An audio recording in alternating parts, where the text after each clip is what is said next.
Quero começar hoje aqui com um número: 332 milhões. Alguém faz ideia do que é isso? E se eu falar 332 milhões de cadastros funcionando? E se eu falar 332 milhões de cadastros em um país que a gente tem aproximadamente 220 milhões de pessoas? Isso é bom ou ruim? É isso que a gente tem de cadastro de pessoas em programas de fidelidade hoje em dia. A gente tem pelo menos 88% dos brasileiros inscritos em algum programa de fidelidade. Destes, 78% querem personalização. Alguém aqui gosta de ser tratado igual qualquer um? Eu também quero personalização. Só que a gente tem um dado preocupante aqui. Apenas 10% dessa população fala que se sente exclusivo, se sente único, sente que é cuidado de fato pelas empresas. E é justamente sobre isso que a gente vai falar aqui hoje. Ter o dado não basta. A gente precisa ter inteligência aplicada a esse dado. A gente precisa ter estratégia que nos leve nesse outro patamar. Para sair de 10% e chegar em 88%, chegar em 100%. Porque só 10% é um número muito pequeno. Mas antes de eu passar para as meninas aqui, meu nome é Joyce Saylor. Eu sou C-Level na Livelo Brasil. Também sou atuante na MCIO e diretora de diversidade na Sucesso São Paulo. E dei um jeito de conseguir tempo para fazer um mestrado em competitividade. Então, meu marido brinca comigo que não sabe de onde eu tiro tempo. Mas a gente dá um jeito, né? E aí eu queria ouvir um pouquinho aqui da Paula. Como que está o seu dia a dia? Se apresenta pra gente, por favor. Tá me ouvindo? Bom dia, pessoal. Prazer estar aqui. Meu nome é Paula Rebelo. Eu trabalho na Cocamar, é uma cooperativa do agronegócio de Maringá, no Paraná, com sede em Maringá. Eu tenho 30 anos em TI, né? Eu falo, antigamente era programadora, né? Comecei como desenvolvedora de sistemas, então agora eu sou executiva da área de tecnologia lá da Cocamar.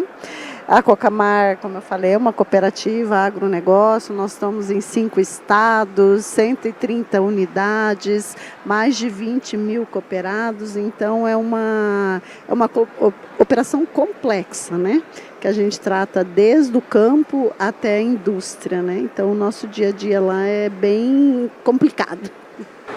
E você, Cristina, como é que é lá na Unimed? Não deve ser diferente, né? Isso mesmo, Paula. Bom dia, gente. Meu nome é Cristina. Eu sou a responsável pela área de TI da Unimed Paraná. Eu tô lá, hoje já não é mais tão comum, né? Mas eu tô na Unimed há 34 anos. Eu comecei lá também como analista, programadora. Eu tenho uma jornada até chegar na Unimed profissional não tão grande, mas de vida sim.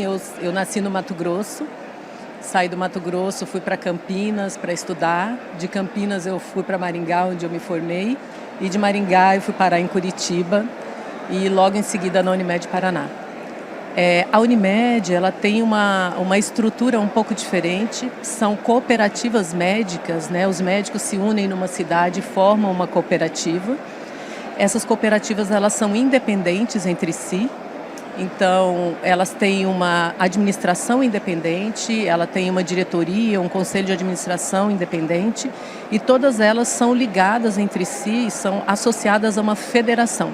Então, elas são cooperadas de uma federação, que é onde eu trabalho hoje, na Federação Paraná. Todo estado tem uma federação. E todas as federações, elas são cooperadas da Unimed do Brasil, que é a confederação. Ou seja, é uma estrutura piramidal. E o nosso maior desafio, um dos maiores desafios, é justamente essa questão de ter uma estrutura tão singular, tão distribuída, porém precisamos de dados de todos, porque os nossos beneficiários, não interessa de qual Unimed ele pode ser atendido em qualquer uma outra. Então, o desafio é justamente a gente fazer com que uma Unimed conheça o dado da outra, pelo menos o que ela precisa conhecer, né? E a gente vai conversar um pouquinho sobre isso, sobre esses desafios daqui um pouco, né, Joyce? Vamos sim. Falando um pouquinho da Develo e vocês irem se situando e tentando levar para o dia a dia de vocês, a Paula trouxe aqui o desafio do agro, a Cris trouxe aqui o desafio que ela tem de diversas empresas tendo que tratar o cliente como somos uma só empresa. E na Develo o nosso desafio não é diferente. Nós temos 58 milhões de participantes. Cada um com uma jornada, cada um querendo um benefício diferente, cada um com uma história de vida. Eu tenho participante que quer resgatar uma viagem para Disney e eu tenho participante que quer resgatar uma batedeira. E eu preciso tratá-los com exclusividade, eu preciso tratá-los como eles querem ser cuidados, né? Eu preciso personalizar. E quando a gente fala de personalizar, tem um estudo da BEM que traz que hoje em dia 67% das empresas entendem inteligência artificial como prioridade estratégica.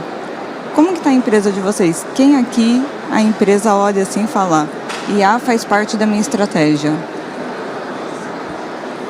Para quem não levantou a mão, falem com o seu board e fala, tem que fazer. É o futuro. Então, assim, IA vai vir forte. Já está, né? Em 2024, a gente tinha apenas 12% das empresas considerando IA como uma estratégia necessária. Em 25, a gente tinha 25%. Olhem o salto que deu em um ano, de 25 para 67. Então, a gente olha o ciclo da inovação digital que a gente vê aqui, né? Passando por, lá atrás, no começo, eu digitalizava o canal. Então, parei de vender na bancada e passei a vender ali no digital. Automatizei processos, trouxe ali presença online, trouxe o digital para o dia a dia. E agora a gente está num novo ciclo, que o digital virou commodity. Todo mundo tem. Automatizar processo, você baixa qualquer ferramenta e faz. Então, muito do que a gente fez lá atrás, que era inovação, agora é commodity. Não faz diferença. Você muda o fornecedor, você muda o preço, mas não faz diferença. O novo ciclo agora, ele pergunta o seguinte, como que eu estruturo dados e inteligência artificial como ativo estratégico da minha empresa? Como que a minha empresa vai gerar competitividade a partir disso? E aí, eu venho aqui para a Cris e pergunto, lá na Unimed, você tem um mercado regulado, eu já passei por saúde, fiquei 4 anos em saúde, então sei das dores. Você tem um mercado de alto risco, o risco ali é zero, você não pode errar, né? Tanto que teste em saúde é muito mais demorado do que em qualquer outro segmento. Como que fica essa estruturação, esse novo ciclo para você? Joyce, a regulamentação na área de saúde ela é um desafio. A gente é extremamente regulado e a gente lida com dados sensíveis. Então, o cuidado primeiro é o dado. Quando a gente começou a sofrer com falta de dados, nós temos uma situação na área de saúde que ela é bem peculiar. Embora a gente seja uma empresa de saúde, a gente não conhece a saúde dos nossos beneficiários. E isso é uma incongruência, porque se você é uma empresa que presta serviço, você precisa conhecer a informação do seu beneficiário. Porém, existe um mito que é, se a Unimed ou se um plano de saúde souber o dado dos meus exames, ela vai começar a fazer seleção de risco, ela não vai me aceitar no plano. Se ela souber que eu sou diabético, se ela souber que eu sou hipertenso, não pode, ela tem que saber. Porque ela é uma empresa de saúde, ela precisa cuidar da saúde, não da doença. E em cima disso a gente começou então a estruturar todo um programa que chama Registro Eletrônico em Saúde, que é justamente começar a obter os dados de saúde dos nossos beneficiários para poder levá-los para programa de gerenciamento de crônicos. E para isso, a Unimed começou então a estruturar um programa há alguns anos já de governança de dados. O dado é essencial, é a base para depois a gente poder evoluir para a inteligência artificial. A gente começou a estruturar, você falou do board, né? Se o board está ou não ligado que a inteligência artificial vai fazer parte do nosso negócio. Então, há alguns anos, o nosso board decidiu que a governança de dados era o nosso projeto primordial naquele ano. E assim a gente começou a estruturar toda a questão dos dados. Nós temos, embora a gente não tenha dado de saúde, e agora que a gente está começando a ter, a gente tem dado de utilização. Onde o beneficiário foi, o que ele usou, se ele usou consulta, se ele fez algum exame, cirurgias, passou por algum tratamento, mas não o resultado. Deu resultado, ele foi bem atendido, aquele tratamento trouxe o resultado que era esperado, ou ele voltou, ele reinternou, ele teve que fazer tudo de novo. Então a gente começou a estruturar um programa de governança de dados para o Estado, não só para a Unimed Paraná, mas para todo o Estado, estabelecendo diretrizes, estabelecendo orientação, estabelecendo regras mesmo para as Unimedes de como utilizar esse dado de maneira ética, transparente. É um setor muito regulado, tem muita regra para acessar esses dados e não é qualquer um que acessa. Até agora, poder evoluir para a questão da inteligência artificial. Nós estamos em que momento lá da inteligência artificial? A gente está já estabelecemos uma política, eu acho que é essencial, principalmente nos setores regulados. Você tem que ter uma política de inteligência artificial dentro da empresa. As pessoas não podem sair, cada um vai lá e pega um provedor, escolhe um provedor e começa a usar. Tem que ter uma política, como é que vai ser isso, como que você vai usar, qual é a questão toda da ética e da regulação na nossa área. Então a gente estabeleceu essa política e agora a gente começa dentro das áreas a escolher provedores, mas a nossa ideia é ter um agente maior que seja um orquestrador de vários agentes que possam ser utilizados dentro das áreas, fazendo sentido para cada área, dependendo da necessidade de cada uma. Mas vai haver um único orquestrador primeiro. E já existem alguns testes, gente, e é aquela coisa, né? A gente pensa que tudo vai se resolver magicamente, não é assim. Esses dias até aconteceu lá na nossa área de atendimento ao cliente, no SAC, eles testando uma inteligência artificial para poder fazer o atendimento na URA e tal. E a gente ligou para fazer um teste e começou a meter a boca na Unimed, falar mal. E a inteligência artificial ouvindo aquilo e a pessoa reclamando muito, aí chegou uma hora que ela deu o telefone da AMIL. Então, assim, tem que ter um treinamento também, né? Então, a gente ainda se bate com algumas coisas, né? A gente não quer que ela dê o telefone da AMIL, não é esse o plano. Então, existe agora uma área específica para poder não só estabelecer a política, mas organizar a utilização da inteligência artificial dentro da Unimed. Mas já falei bastante, deixa eu passar para a minha colega Paulinha, que lá na Cocamar, né, Paula, é diferente. Os desafios são outros. Também é cooperativa, mas é agro. Então tem questão de safra, tem questão de clima, tem questão de cooperados, que cada um vai estar num momento diferente. Como é que vocês estão lidando com tudo isso lá, Paula? Não muito diferente de vocês, mas o produtor rural ele tem um sócio que ele é muito temperamental, que chama clima. Então é uma variável que a gente não consegue, digamos assim, colocar esse dado, né? Então dado a gente sempre teve, né, gente? A gente sempre teve RP, a gente sempre teve dado. Mas como transformar este dado num valor estratégico que faça sentido para o negócio aplicar e conseguir fazer com que o cooperado tenha mais renda, que o cooperado tenha uma safra melhor, com que a gente consiga fazer essa logística de uma safra, que é um período pequeno, inclusive a gente está numa safra de soja. Para o mundo agro é um dos principais momentos, né, do agronegócio, a safra de soja. Né? Então ela lá na nossa região começa agora começou no final de janeiro, vai até meados de abril, onde a gente recebe em pouco tempo um volume muito grande de produto, né? E a isso a gente tem que ter o quê? Uma governança desses dados para a gente saber quantos caminhões a gente precisa para fazer esse transbordo da safra, quantos silos de armazenagem. Então, tudo isso a gente precisa dos dados bem estruturados, né? Igual a Cristina falou também. A gente já fez uma base de dados estruturadas, que a gente vem trabalhando nisso, no RP ou que seja em outras bases, porém, transformar isso em algo que transforme o negócio é o nosso desafio, né? E o desafio também agora com a IA, né?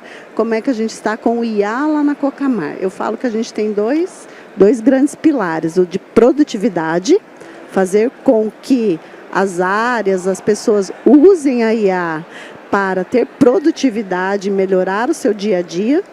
É muito difícil de medir isso, né?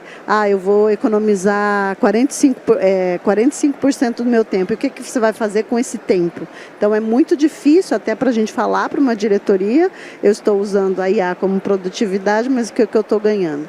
E o que é IA no negócio mesmo, né? Onde a gente vai aplicar, como a gente sabe, é caro, ainda é muito caro, então qual que é realmente o caso que eu vou aplicar IA? É lá no cooperado? O cooperado vai querer falar com uma IA? Óbvio que não, né? Mas como a gente vai fazer isso que fique transparente para ele, né? Que ele consiga também dizer onde eu vou entregar, que a gente consiga, ele está colhendo, já receber a safra dele rapidamente. Então, acho que nesses pontos a IA vai nos ajudar muito, né? Já tem um case, tudo pronto? Não. Eu duvido que grandes tenham grandes projetos desses, né? A gente começou a falar em IA em casos de projeto, de processo, faz muito pouco tempo. Então, a gente está partindo para a produtividade, escolhendo um case bem fundamentado para a gente levar isso como algo de estratégico. E a Joyce, lá na Livelo, começou digital a Livelo, né? E, então é diferente da Cocamar, da Unimed. A Cocamar é uma cooperativa, né? 63 anos, então já não veio desse mundo digital. Como é que é lá? Aqui eu tenho um desafio diferente, né? Esse ano a gente completa 10 anos de vida, então estamos comemorando aniversário, tem festa, tem um monte de coisa bacana. Mas o nosso objetivo é entregar felicidade para o nosso usuário. Só que felicidade eu não meço. Felicidade eu não tenho como medir, não existe uma métrica pura. Então é um conjunto de variáveis, um conjunto de métrica que fala, esse cliente está feliz comigo, ele está engajado, ele está voltando, ou esse cliente não está feliz comigo, e o que eu faço para ele ficar, né? E aí, pensando nas dores do cliente, o primeiro momento que a gente utilizou a de dados foi para melhorar as jornadas. Então, quando a gente olhava para os nossos sistemas, a gente olhava que tinha fricção. Tinha momentos que o cliente parava de usar. Então, o que eu fiz? Passa a olhar dados, passa a olhar onde há abandono de jornada para poder melhorar o sistema. Então, os sistemas passaram a ser melhorados, não só porque o mercado está fazendo algo diferente, mas porque a gente sabe que aquilo vai fazer o cliente sentir. E quando o cliente sente, o cliente volta. Então, a gente tem muito essa filosofia. Um outro ponto que a gente vem usando muito, e aí é algo que a gente está sendo mais disruptivo no mercado, é colocar a IA na mão do participante. Então, hoje em dia, a gente já tem o expert. O que é o expert? Alguém aqui entende de mídia? De ponto? De como tirar vantagem? Mais ou menos? Quem entende, me dá dica depois. Brincadeira. O expert é essa galera que levantou a mão, que entende. Então, o expert ele vai falar, o que você quer fazer? Eu quero uma viagem para Paris.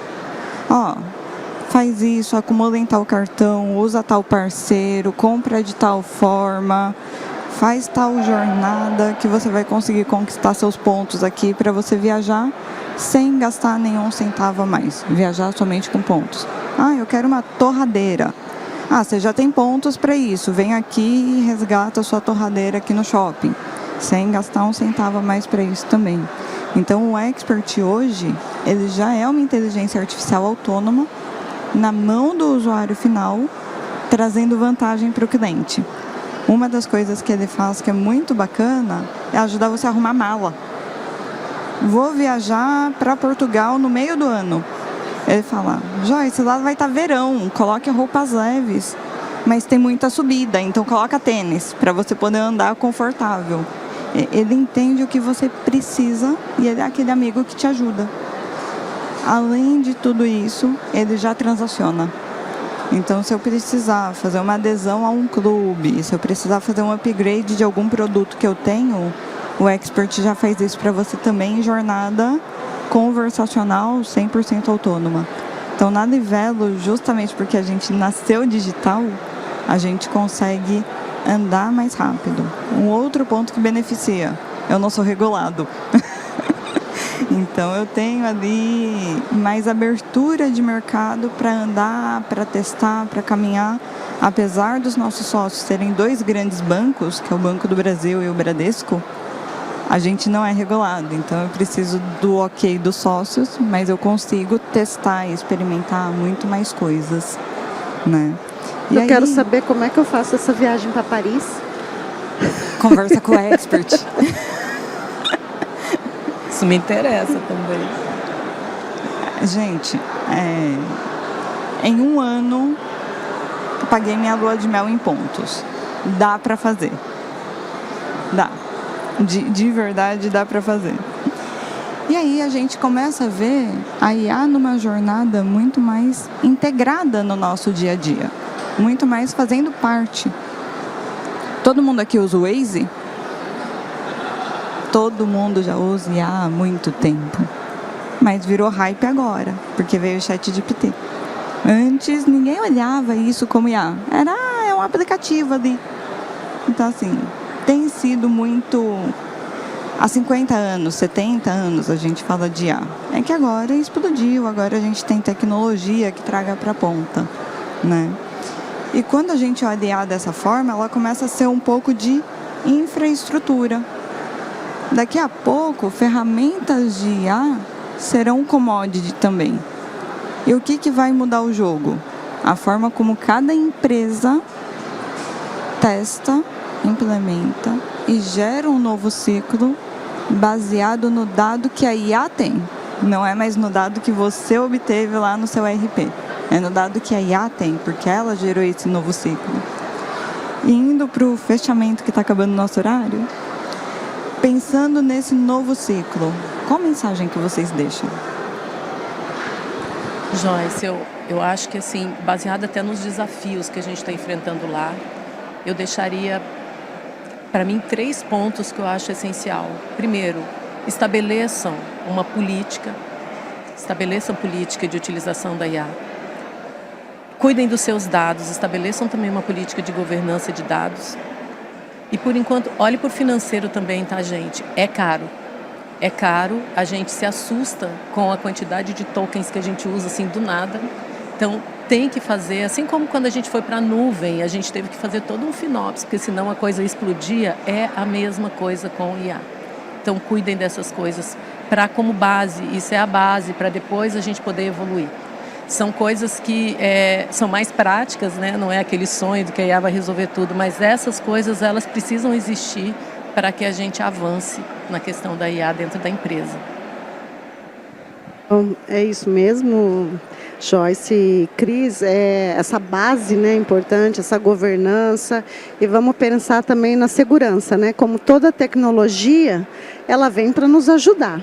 Mas sempre tem alguém ou muitas pessoas que vão utilizar essa tecnologia para coisas que não são do bem.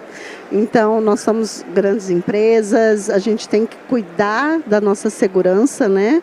Podem criar, já estão criando para mais ataques. Então, esse também é o meu recado, além do que a Cris e a Joyce falaram.